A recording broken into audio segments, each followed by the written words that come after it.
aqui? Tem, pastor. Amém? A pessoa bem rapidinho, você bem rápido aí nas palavras. Abra aí sua Bíblia no livro de Amós. Essa palavra ela vai resumir tudo que foi falado nessa noite, né? Em nós e através de nós. Amós, capítulo 7. Amós, capítulo 7, versículos 14 e 15. Amém? Amós, capítulo 7, versículos 14 e 15. Vai declarar o seguinte, a palavra do Senhor. Respondeu Amós e disse a Amazias: eu não sou profeta, nem discípulo de profeta, mas boieiro e colhedor de sicômoros. Mas o Senhor me tirou de após o gado, e o Senhor me disse: vai e profetiza ao meu povo de Israel. Amém? Eu queria que nessa noite você abaixasse sua cabeça por 2 minutinhos e você sabe, você fala para o Senhor qual é a tua profissão. Você lembra da tua profissão atual, comece a lembrar das profissões que você já teve e coloque também diante do Senhor alguma profissão que você ainda queira realizar que você não realizou. Mas se você observar a palavra nessa noite, ela vai declarar que Amós, ele era um fazendeiro de Judá, né? Que ele trabalhava com rebanhos e com frutas na época do rei Uzias. E a gente pode tirar nesse momento aqui dessa palavra que Deus deu a Amós, independente da profissão dele, uma missão de profetizar, de ir até Betel e profetizar, porque naquele reino, profetizar contra toda a maldade que existia naquele lugar, né? A maldade do povo de Israel, especialmente em Betel, porque existia ali um centro de adoração. Então, uma coisa que me chama a atenção nessa palavra, quem sabe você entra nesse lugar, você é mecânico, você é professor, você é enfermeiro, você é vendedor, mas independente da tua profissão, o Senhor te chamou para profetizar sobre algo ou sobre alguém. Independente da tua profissão, Deus não chama capacitados, Ele capacita os chamados. Independente de você ser ou não qualquer profissional, o Senhor te chama do jeito que você é, né? Ele só não chama os ocupados. Ele chama principalmente os ocupados, que não tem vaga nas agendas. Então, se você observar, Deus não chama somente pessoas com credenciais. Deus não chama somente pessoas que têm uma carteirinha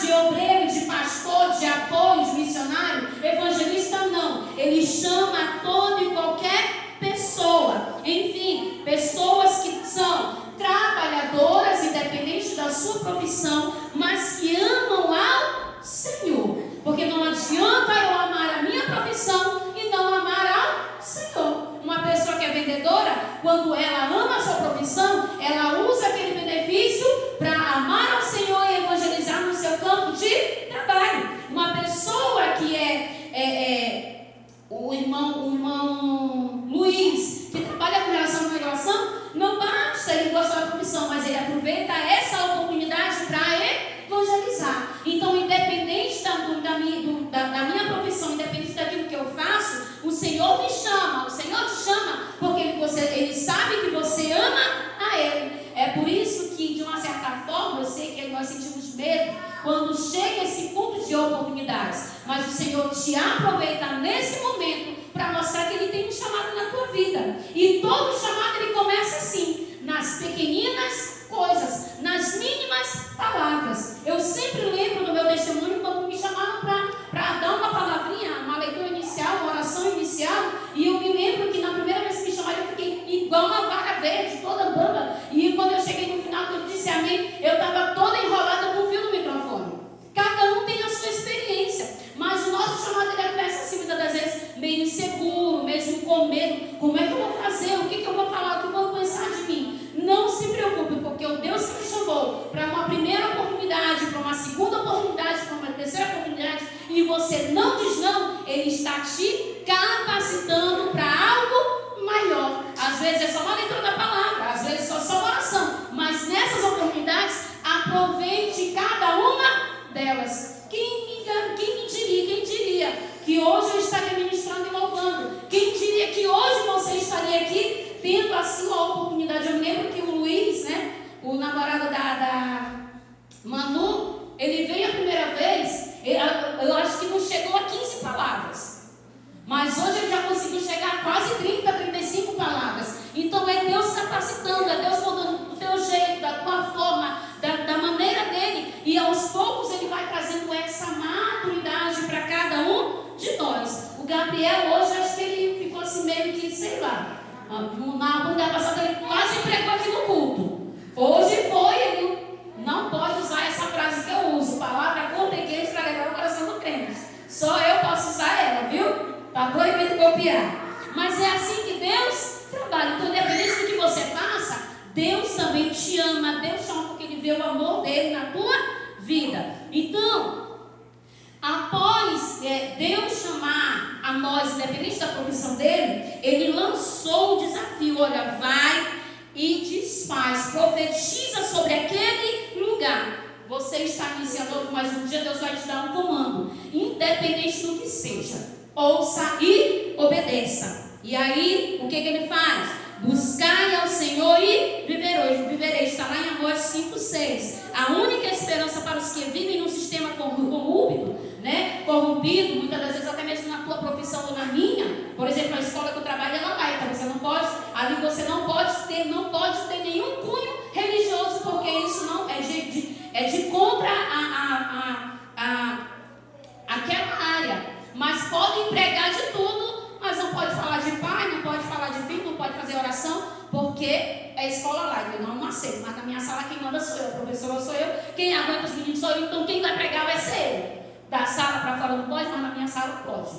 Amém? Então, por mais que vá de contra, buscai ao Senhor e vivereis. Nós estamos vivendo num mundo corrompido. Nós estamos vivendo num momento de ganância, de injustiça. Mas, enquanto nós estivermos fôlego, enquanto nós estivermos vivos, vamos buscar ao Senhor e pregoar a palavra do Senhor. Então, todo adorador, independente da sua profissão, todo adorador, independente de onde ele esteja, ele deve avaliar a sua verdadeira motivação da sua adoração. Que possamos fazer valer tudo aquilo que o Senhor colocou em nossas mãos para fazer por nós, pelos nossos familiares e por todos aqueles que estão ao nosso redor. Se coloque sobre os seus pés essa noite. Vamos agradecer ao Senhor por esse tempo. Vamos agradecer ao Senhor por esse momento e por essa oportunidade. Pai, nós queremos te louvar, Senhor, te bendizer pela tua fidelidade, pelo teu amor, pelo teu cuidado. Pai, aqui vieram pessoas, Pai, nessa noite para render a ti a honra, render a ti a glória,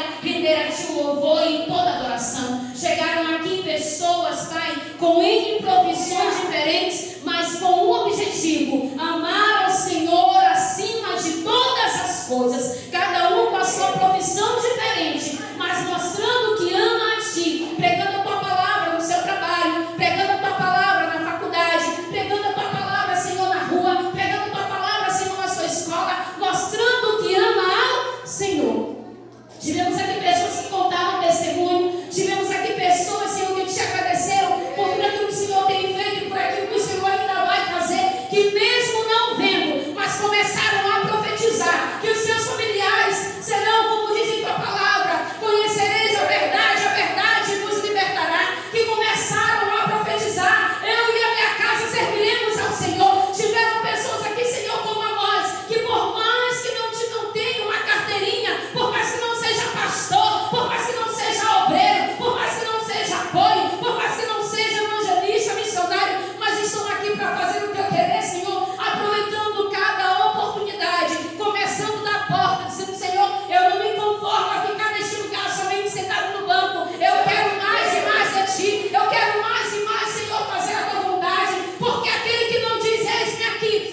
retribuir entregando os 10% do nosso dia em tua casa e em tua presença. Nos leve em paz para os nossos lares. Continua com cada um dos teus filhos, Pai, livrando, protegendo, guardando, tornando invisível, dando uma noite de paz e continua conosco durante toda essa semana, para que possamos estar nos preparando e nos capacitando, Senhor, para todos os nossos compromissos da tua casa, inclusive, Senhor, a vigília e todos os outros que tiverem, que possamos sempre estar dizendo: eis-me aqui, envia-me a mim. Nos abençoe sobre cada um dos seus filhos, em nome de Jesus. Que a graça